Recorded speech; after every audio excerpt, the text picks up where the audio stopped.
Well, being 8:01, I'm going to go ahead and welcome everyone to our monthly ABIN webinar. We know we have people here from different interests, and we're happy for you to join us. We've been very proud to be able to bring national experts to Arkansas monthly for this free webinar, and today is no exception as we have Verna Little presenting. And I know Verna so well now that I actually had to stop and then read her bio to remind me who she is professionally.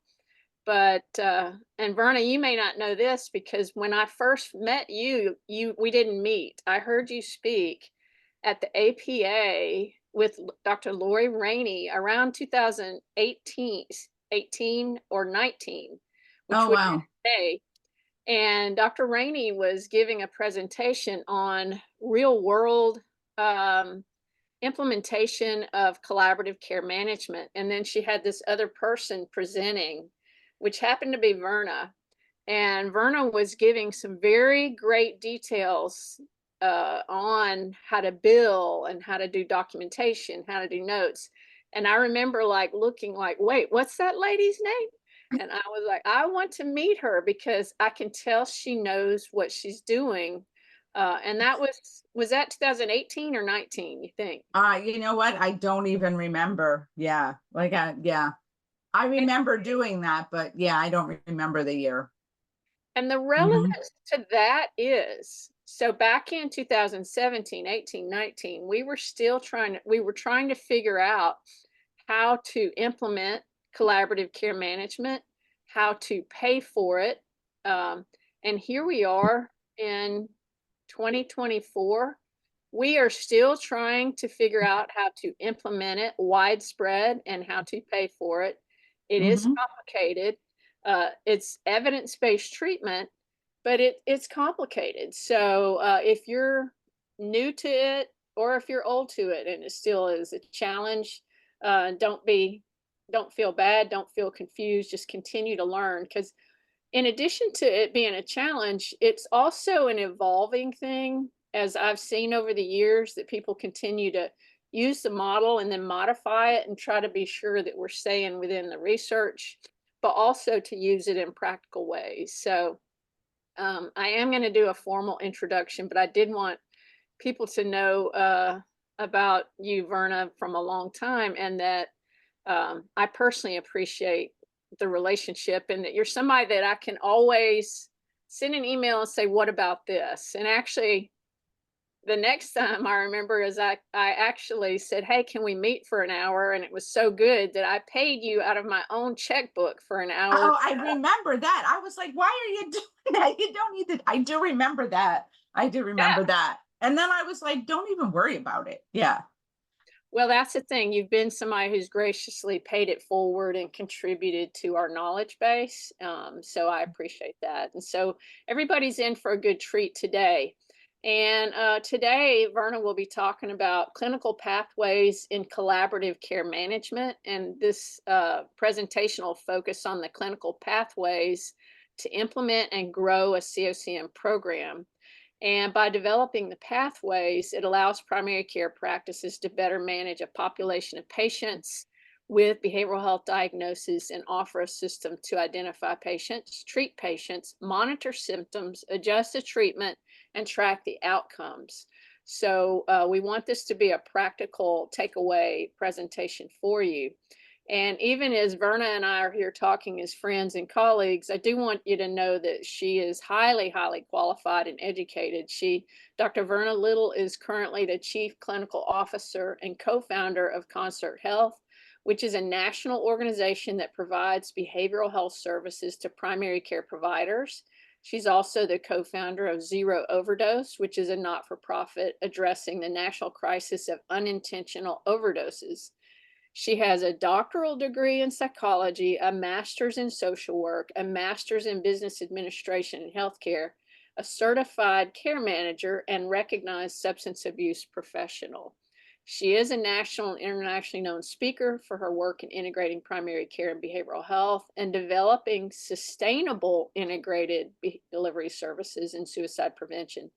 She is a faculty member for the National International Zero Suicide Initiative and has spoken on national suicide prevention strategies at the White House. Dr. Little is a consultant providing technical assistance to organizations and states around the country integrating primary care and behavioral health, as well as an expert on the COCM model and implementation of depression care programs. Dr. Little has been recognized with awards from the Society for Clinical Social Work Leaders in Healthcare, the National Association of Social Workers, the Community Health Center Network of New York Suicide Prevention Committee, and others. She served on many boards, including the New York Hudson Valley chapter of the American Heart Association and the Association of Clinicians for the Underserved. So I really think it's important for people to know, Verna, you're so approachable, practical, and relevant. It's important that for them to know really what your qualifications are and that what you're speaking about is scientific and research based as well as practical. So I appreciate you being here today and welcome everybody. Feel free to put questions in the chat. We'll be watching the chat and Yep. want this to be practical. And Jenny and Caitlin have put links in the chat and want to be sure everyone knows that there is an Arkansas stakeholder meeting this tomorrow at noon, Friday at noon Central Time for Mhm. anyone interested in COCM implementation. So thank you, Verna. I'm going to Thank you. That was a very generous introduction, and I absolutely appreciate you personally and professionally. So thank you. Really glad to be here, actually. And also, I do watch the chat, and feel free to unmute and just shout out a question as well. Like not a problem. I'm not going to be offended or would rather stop and have some discussion. So we're going to talk about pathways, and pathways have gotten a lot of traction over the last couple of years, and I'll sort of talk to you about why. And sometimes people say to me, what's the difference between like a pathway and a workflow? And pathways are really around how we're going to provide care to certain individuals or populations versus like a who does what. It's less of a who does what and what we really expect to happen over the course of care. So a little bit of a difference in terms of thinking about workflows and pathways. And someone asked me yesterday on a webinar around pathways around suicide, which we'll talk about. And a lot of organizations have shifted away from having like policies into having pathways, and they use pathways instead of having those policies. So just a little bit of a so pathways in general is like a clinical process. It's a process. And how I like to start a pathway is to say, if we were going to take excellent care of children with ADHD, what would we do? Right? What would, let's take, throw caution to the wind. Let's just brainstorm and, what would we think about as good care? And I kind of make a list of all those things and then back them into a pathway. And sometimes that's a really good way to get people engaged in developing and then implementing a clinical pathway. So that's kind of a nice way to really start. So why do we even need a pathway? A couple of things. It is super helpful for new and existing staff. And also for a new person in your organization, you can hand them a pathway. Here's what we do. Here's how we do it. Here's what care looks like all in one place. It is really nice for regulatory people. I don't mean to be, but regulatory people like pretty things. I'd like to see that you've thought about. So handing them a pathway is really helpful. It defines your process in care. And a lot of times by going through the process, it helps you uncover some holes or some places where you might need to fill in some gaps. It also helps you think about populations. How do we actually care for people with depression? What is excellent care? What are our standards or our expectations for caring with someone with a particular diagnosis like depression? So it's super helpful, to be able to do that. So some of the reasons that pathways are really helpful. So when we think about a pathway process, right, what we're really thinking about doing. So first of all, defining a clinical need. That's probably one of the first ones. Like, where do we want to start first? Sometimes organizations doing collaborative care will start with depression, or maybe a smaller population of people at risk for suicide. So something to really think about. So where do we want to start? And then what are some of the best practices, like really pulling some things together. And this is a really great process to engage staff and students in, because then they can say, okay, go tell us what does excellent look like, right? What are some of the quality measures that are out there? What's some of the literature? What are some best practices? And then look at your own data. So I had an organization last week, and they were talking about collaborative care, and we were talking about putting a pathway together. And they said, well, I don't really know. Like, we have a care manager and they're not really seeing that many people. They haven't got that many referrals. And I said, well, first of all, I said, you're not following the 30, 60, 90. I said, well, then, look at your data. How many patients do you have that are on a medication for depression that have never touched behavioral health or aren't in collaborative care? And it was like 2,000 and change. And so I said, so now you actually do know you have this population, you can think about a pathway. So really looking at the data, understanding what that looks like, right? And then helping to put together a document, and I'll show you some examples that say, here's what the research says the best practices are, and here's how we folded it into our pathway. And then really thinking about tool and outcome selection. So we did a project recently for pediatrics and collaborative care. And any day now, if you're on the CFHA listserv, you're going to see it go out. And we went through all of the tools that were out there. And we said which ones are freely available, which ones are in multiple languages, which ones meet the criteria for screening and diagnostics and symptom monitoring, so that we could prioritize them, which ones are in EMR. So we went through a little selection process, and I can actually share that document with you. And then we started to create a pathway.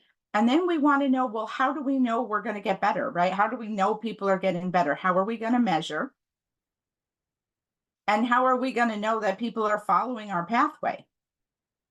We want to figure out a data dictionary. How are we going to know these things? Through reports, right? So what reports do we need to run, and who gets included and excluded from those reports? And then training materials, right? So that we can onboard people and we can train people on the pathway.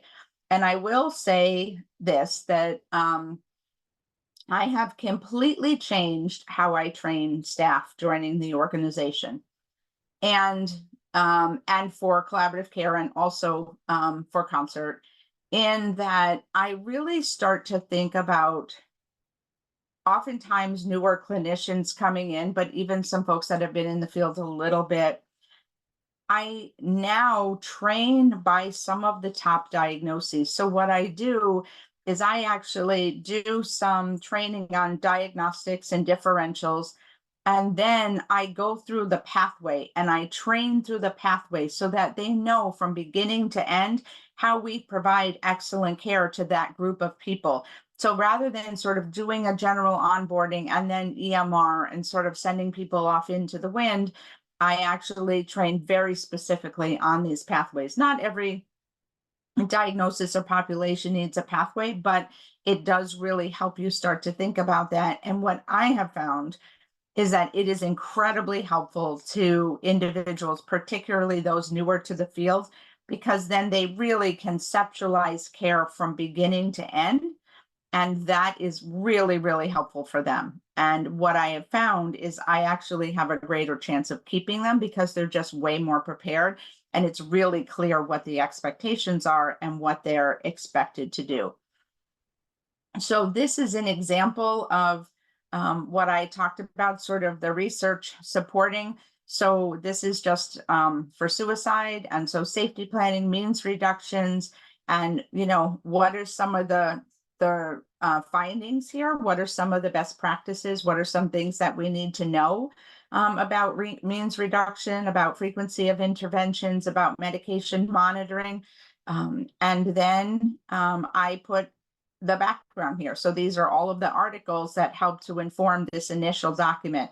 So I actually include this along with a pathway sort of as an appendix so that this is really how we got here. So when I'm explaining it to staff or to people in organizations, I say, here's how we informed the pathway, right? This is the information that we got that informed the pathway. And so a couple of things to think about in pathways. There are things that I call fixed variables, right? Things that you do that can be modified or changed. Or so, for example, things like follow up at a missed appointment, the frequency or cadency when you might see patients, things that that are not part of your regular processes that you can add to a pathway might mean having someone drop into a waiting room or sending some wellness information, right? So these are things that are extras, and fixed are things that are part of your normal processes. And so we'll talk a little bit about those and I'll give you some example, but what are some of the things that are part of your normal processes that you want to really clarify in terms of this particular population? So I know this looks a little bit overwhelming. I pulled this first because I think it just, and I'm going to give you a bunch of different examples of pathways so that you can just see a little bit how they're set up and some of the thinking behind them so that you can take that back and start to work on your own. I'm also glad to share templates for ones that, you know, kind of you feel might be a little bit more helpful. So this is one that we did for suicide recently. It's actually based off of the Columbia scale. So your yellow, orange, and red patients, sort of based on the color coding on the Columbia scale. And purple is those folks that had a history. So they're sort of at a historical risk. And always at the top of the pathway, you're talking about how you're identifying people, like who is it that's in your population. But the reason that I picked this pathway in particular is because on the left, you can see our variables that change based on risk.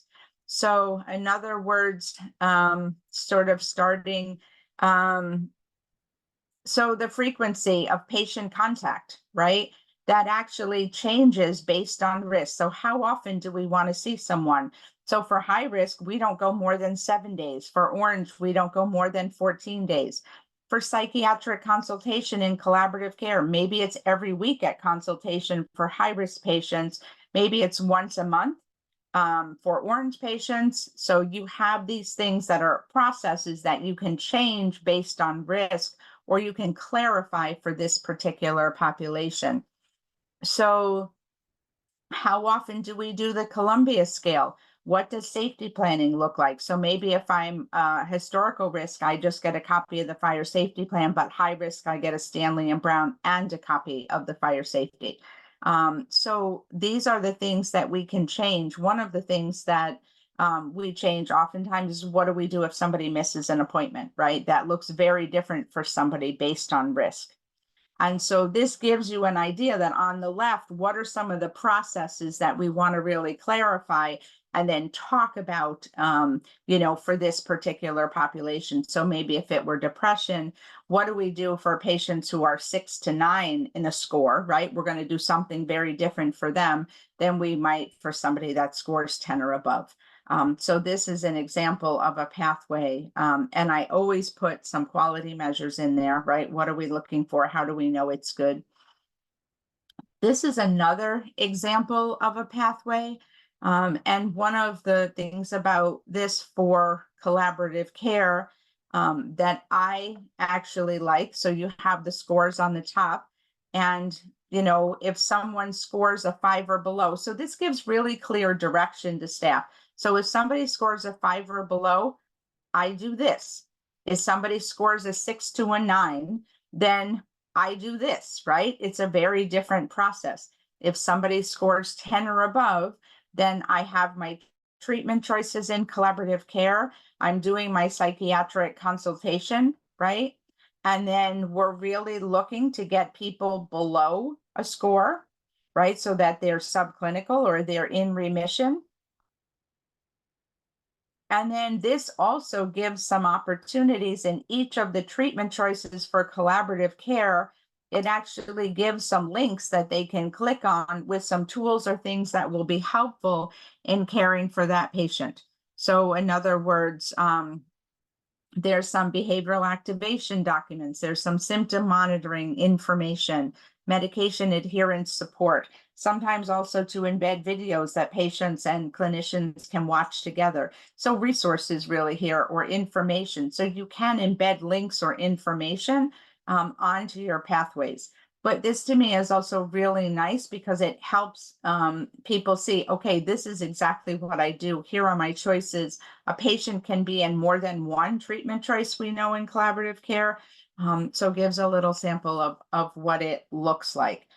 So very different than the other one, but just giving you a little bit of an example of a pathway. This is another example of a pathway, and there's some things on here that I think are really helpful to include. So the first thing you want to think about is, what are things that are going to happen that will help us identify someone? So they're going to screen positive, right? Either in a primary care visit or by someone else, right? They're going to be identified at some point in care or by someone else, by a caregiver or a friend or, a collateral. They're going to be with a tool, right? So a positive PHQ as an example here. They're going to get the PHQ. And on the left-hand side, we want to say, okay, here's what we're going to look at. We're going to have some 90-day follow-up, right? We're going to look at our notes here and talk a little bit about some definitions. And then on the right, we're going to talk a little bit about a workflow, right? So we want to make sure we're adding depression to the problem list. We want to make sure we review the symptoms at each visit. We want to monitor change in the PHQ-9 scores over time. We want to update the depression-related entry, sort of as indicated if someone's in remission, as an example. So this is a pathway that's used a little bit for primary care providers, and I've had organizations that can have combined sort of the last one and this one to really think a little bit about collaborative care and sort of collaborative care specific. This is one very similar around suicide. And so really thinking about, what do we do when someone first gets a positive Columbia or is identified at risk for suicide?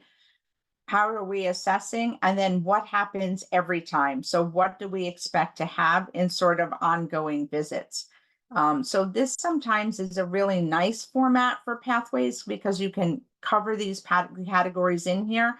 So how are we going to identify people? What tools are we going to use? What do we want people to do initially? How are we going to assess people? And then what are we going to do ongoing? And then you have an opportunity to sort of build this out. But a lot of times people will pay a lot of attention to, what do we do when somebody first scores positive on a PHQ or first identifies positive as suicide risk? And then we don't give enough thought to, what do we expect sort of ongoing? What do I do differently as a behavioral health provider? What does primary care do differently? And so it's a good opportunity to put some of that information in pathways. So things that you always want to include in a pathway, what your variables are. So things that are pieces of care, right? Or that again is, how often do you want to see them? What do you do when they miss appointment? What services do you have that they might be getting? Do they get outreach calls? Can they walk in for services? Like, what are some of those variables or those things? What are the outcomes? This is really important to think about. What does successful treatment look like, right? So how are we measuring? What does that look like? And be really clear to include that on a pathway. And that could be physical health measures, it could be behavioral health measures, or both, ideally, right? And also the types of treatment choices that maybe can be included there with some resources, and decision points. So if I score a 9, I do this. If I score a 10, I do this. Where are your decision points?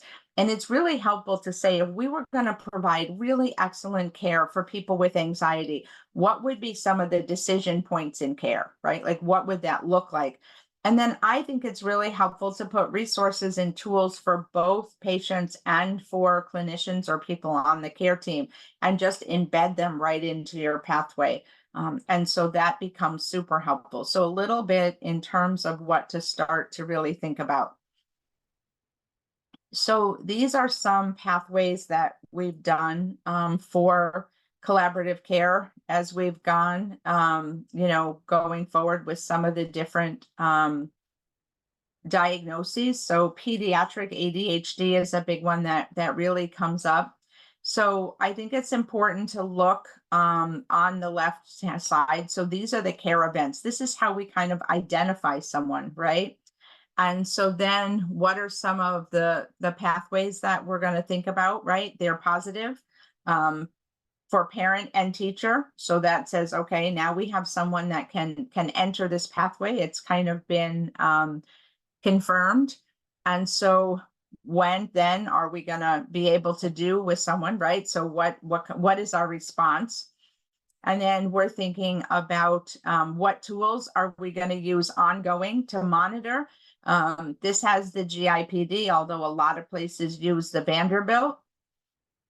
The way that I like to do it in the pathway is I like to list all of the treatment choices in collaborative care.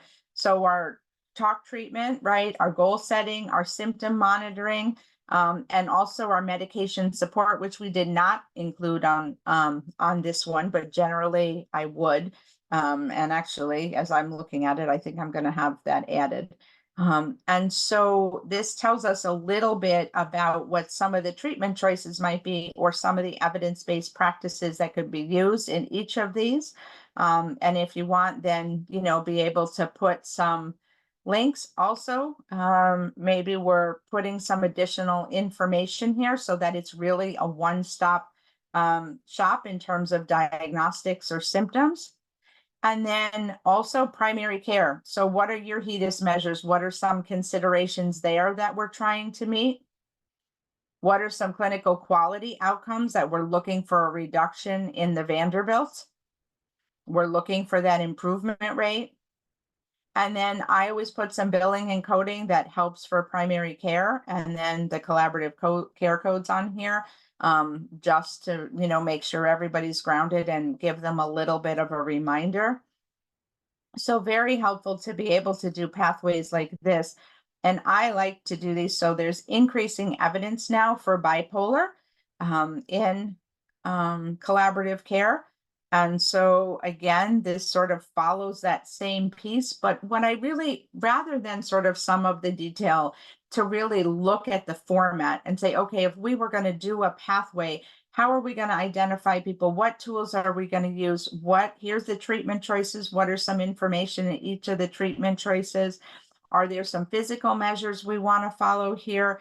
How are we know outcomes? Are there any billing or coding considerations here that might be helpful for anyone on the team?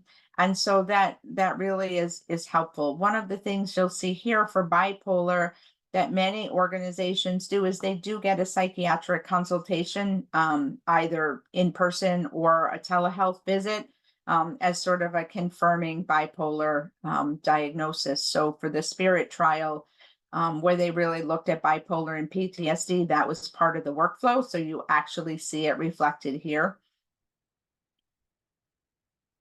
So I'm gonna pull up the PTSD pathway here. Again, I'm just really giving you examples, but I want to just stop for a moment and answer some questions or hear what people's thoughts are. See what people think about some of the different formats. You can unmute or you can put a question in the chat. I know they are pretty, aren't they, Misty? This is David Muir. Can you hear me? Yes, we can.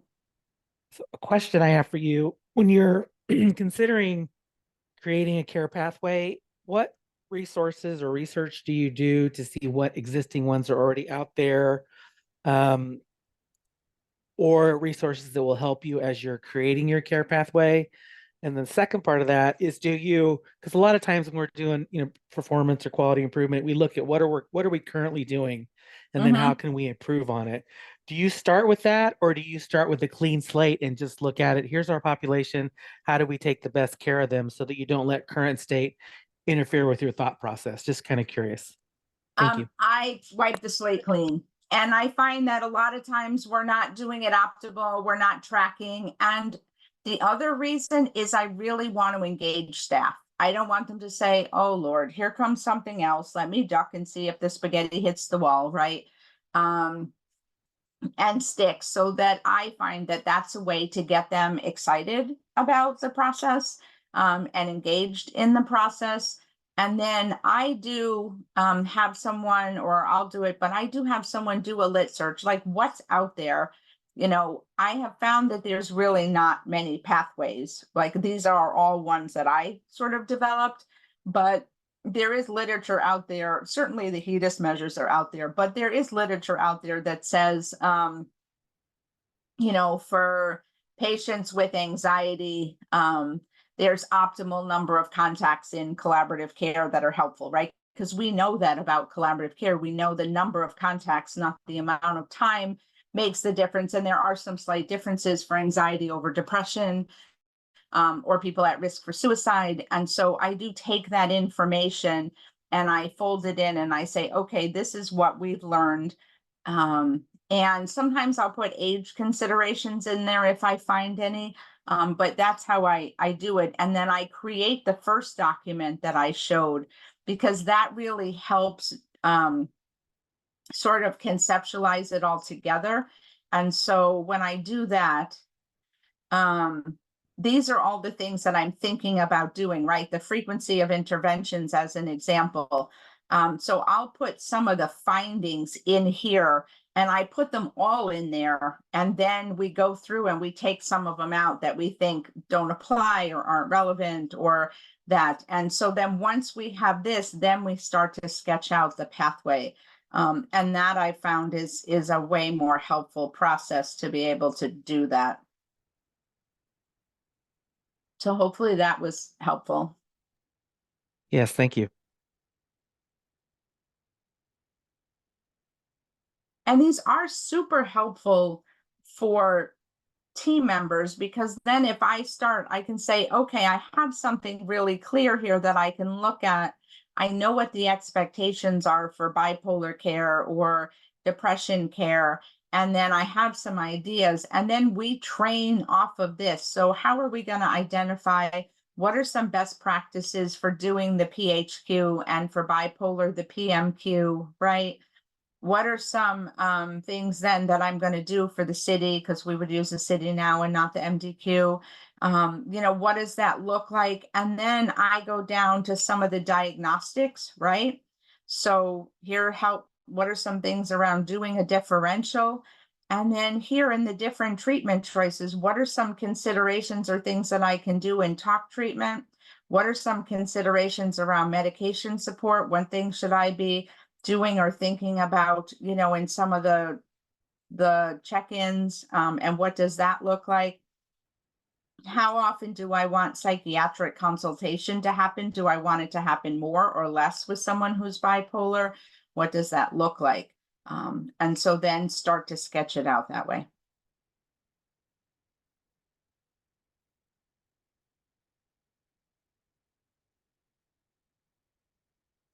The other thing that I would say, if you're doing a pathway, every point on the pathway should be reportable. So like your screening rate, what percentage of people got screened? What percentage of people then, had, I'll just use this one because I have it in front of me. What percentage of people then had a city, right? What percentage of people then were positive, then got a PMQ and a PHQ and saw someone? What percentage of people then, were in different treatment choices, so that people were in treatment choices? What are some of the quality measures? Did we, track some emergency room utilization? Did we see a reduction in the PHQ and the PMQ? So what are we going to follow? Because like in suicide care, I want to know when somebody doesn't have a safety plan. I want to know when somebody didn't have a Columbia scale done. I want to know if we're not reducing someone's risk. And so each of these it's then helpful to say, okay, how are we going to know this happened? How are we going to know it didn't happen? So for example, if I want to make sure that I see every bipolar patient at least have one contact a month, which is low, but let's just say for fun today, then how do I know if that didn't happen, right? Or twice a month, because one, you would see them not active on a registry, but maybe twice a month, right? And so then you have some ways to track it. Yeah, for people that are new to the field, this is so helpful for them. And it also just really conceptualizes, and then we can really talk through with people, because I like to train people then, because it's hard to do a PHQ and a PMQ kind of together caring for someone, right? But you really need to do both. And so then we have an opportunity to train people. How do you do both? What does that look like? Here's what some of the expectations are. And as you go through the pathway, you can kind of train people on some of those nuances for that particular population. And if I'm a supervisor, I might forget to talk about that piece, right? Like I'm old, the older I get, the more I forget, right? And so I might forget to talk about that. Whereas if I'm taking someone through a pathway, I'm more likely to hit on some of those things. So for EMRs, one of the things I found is that there's generally some workarounds. I like to go to the IT people or the product people and hand them a pathway and say, if I wanted to know every time this happened, or I needed to know every time this didn't happen, how could we do that? Because I've done crazy things in EMRs, like I've ordered safety plans. I have put certain diagnostic codes in to be able to track things. So it kind of depends on your EMR, but I oftentimes will say, what are some things that are structured data that we could do so that we'll know when these things happen? Is it a reason for visit? Is it a chief complaint? Is it an order? So that you have some sense of that it happened. But oftentimes your IT people, if you frame it that way, can often be helpful.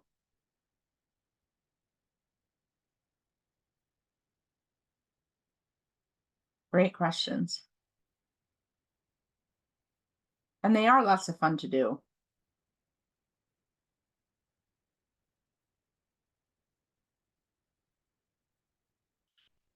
So this is the PTSD pathway using the PCL. And one of the things that I found is that one of the most common things I hear from people in the field is, oh, well, this person has a history of trauma. They're not a collaborative care patient.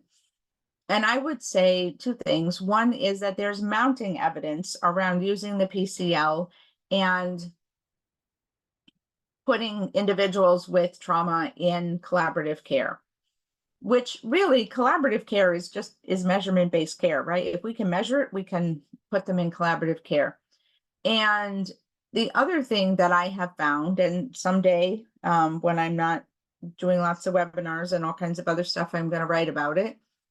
But one of the things that I've found is that individuals identified with trauma histories oftentimes don't really go and stick in more traditional services for lots of different reasons, but they have much higher rates of sort of not going and not staying.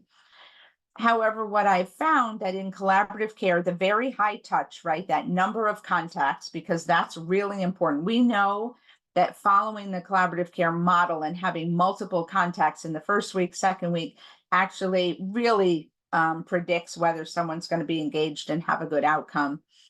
But that high touch, sort of briefer kinds of contacts, and then also really focusing on day-to-day symptoms is incredibly helpful for people with a history of traumatic events and experiences. And so what we find then is they do really well in collaborative care. It's very empowering for them. It really changes their daily experience.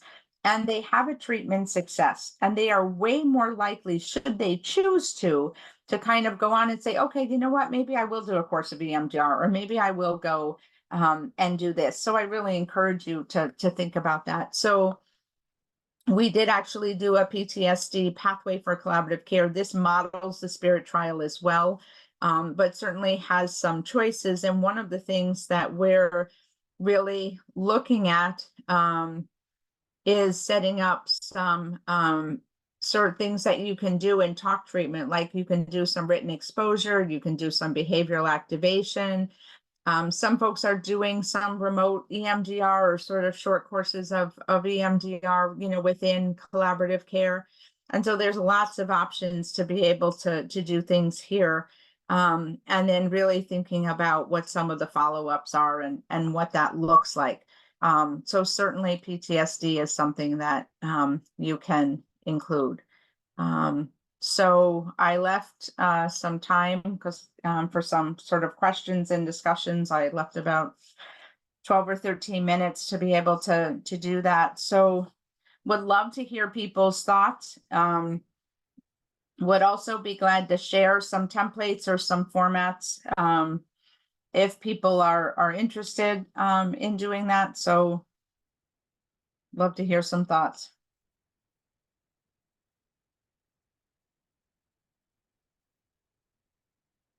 You probably overwhelmed everybody.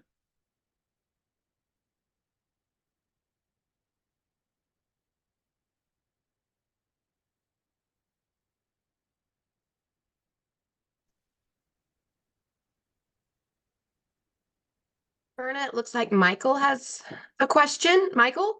Yep. Hello and good morning, Dr. Little. I work in administration and I have maybe a slightly different kind of question to ask. Can you tell me a little bit about some of the challenges that you face when trying to implement the COCM pathways as a standardization across primary care? Yeah. One thing is that primary care providers are still sort of coming to grips with their entire population of patients with depression and anxiety versus like just the folks who need counseling. Like that's been the only choice for so long that oftentimes it's kind of like the only option they've had for their diabetics is to send everybody to a diabetes educator once a week, right? And so now it's saying, well, actually, your diabetes patients, not everybody needs a diabetic educator once a week, right? There's a broad range of things that people need and that you can do.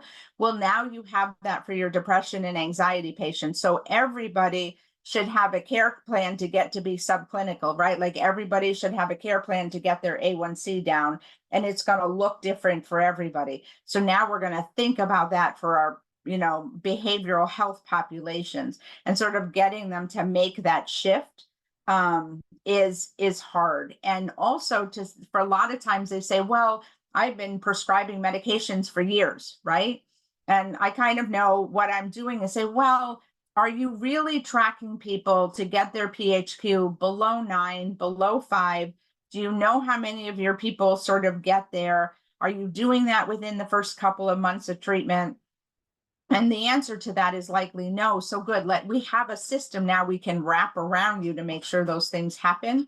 And so that shift for primary care is often pretty large. And I would say the other shift is, the behavioral health providers and really understanding the treatment choices. But once you really spell out a pathway and you engage people, it actually goes a little bit smoother than you would expect. Great. Thank you for that elaboration. Yeah.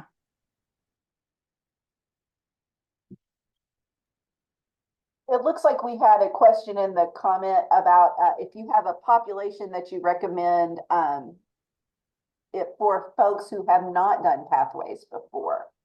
You have one to start with. A lot of times people start with the suicide one because it's so clear, like with the Columbia scale and risk level, and there's so much out there around, pathways for suicide care, and it tends to be a smaller population. The other second one tends to be depression because there's so much out there and it's pretty clear. So those are usually the two. And a lot of times it's also really helpful to do it in conjunction with a project, and I'm going to call it cleaning up. So I worked with an organization the other day, and they ran a report of everybody with depression on the problem list, like that wasn't resolved, everybody that had depression on the problem list, everybody that was on a depression medication, and everybody that had a PHQ score that was over 10 in the last 6 months or a year. I think they did a year. And then they brought all of that together. There were some people that had all three, a lot of people that had just one of those, right? And then they started to reconcile to say, okay, we're going to reach out to everybody. We're going to get a current PHQ score. We're going to update the problem list. We're going to make sure everybody has a care plan.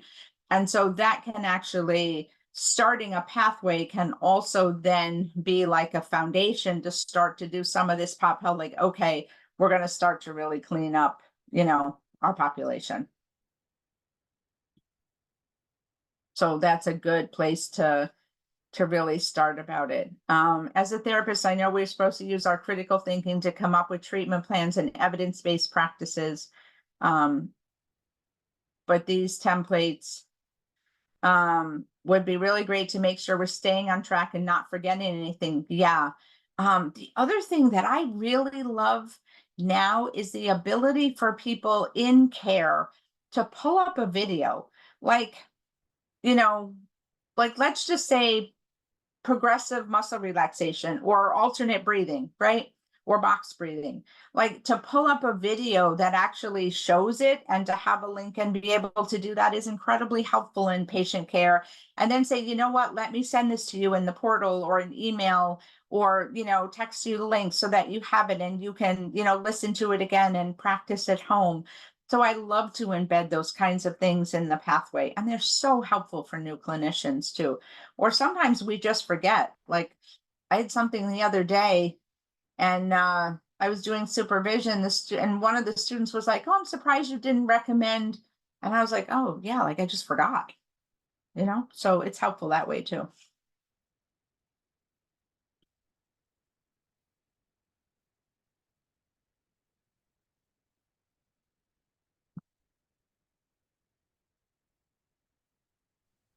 Hey, Dr. Little. My name's Stephanie Paddock. I'm a family practice doc in rural Arkansas. Do you have any tips or tricks for us, like a Cliff Notes version? The biggest bugger with us is to even get into a psychiatrist is 3 to 4 months. So Yep. I do way more psychiatry than I ever wanted. And for us, I'm a one-woman show with one nurse and one front desk person. And that's all we've got. And are you doing collaborative care? No. We're out in the middle. It's a clinic with 1,500 people and we're 45 minutes from a metro area. And our average income in our county is $30,000. So a lot of ours don't even Medicaid or commercial patients. What's your payer mix? We're probably 60 to 70% Medicaid. And then we have a lot of farmers too.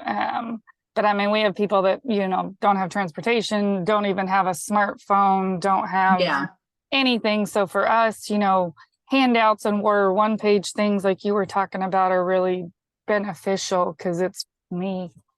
Yeah. I think the one-pagers are really helpful. And also even to say, you know what, why don't you watch this video? I'm going to go see someone else and I'll come back, right? So that they can do it right then and there, in your space. I would say it might be really helpful to think about a pathway, for some of your more common behavioral health diagnoses so that you can say, okay, this is what we kind of expect to happen. Here's some resources. Here's some ways that we know people are getting better. I might even put some, prescribing things on there so that maybe it's a reminder, for you. That would be really helpful. If we could get Arkansas to pass the codes onto Medicaid, I actually think collaborative care would be fabulous for you because you could have a behavioral health provider that would work telephonically and help you manage all those patients. So the minute that you find out that they pass the codes, you should reach out to me and I'll help you find somebody part-time to be able to do that for you. Yeah, that would be great because we have a huge population and it's just, yeah, when you're the only person, there's only so many hours in the Yeah. day. Yeah, that's a tough, for sure. Yeah, but thank you for the work that you do.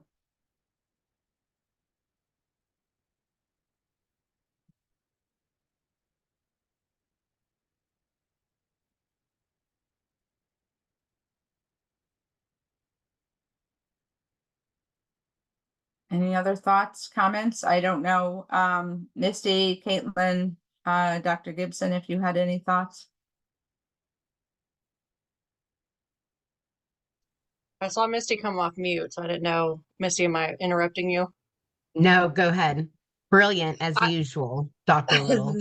Yeah, that's what I was gonna say. Is like I know that there are other BHCs on the call, and this would have been so helpful to have starting my BHC journey out. So I think it's just a huge resource for those on the call now, and I'm just really excited. We have such a diverse attendance with this call today, and it's really exciting to hear our doctors on here, and our what we call specialty therapists, our long-term community therapists, and I see we've got a state representative on here. It seems like we've got a really good mix, because it does take all of us, right, to make changes like this. So I just want to say, of course, every time I hear you speak is great, but this is extremely helpful, especially for those starting out with this integration journey, whether it's PCBH or COCM. So, And I would say if you're launching collaborative care, handing providers a pathway when you're doing that initial training with them is really helpful.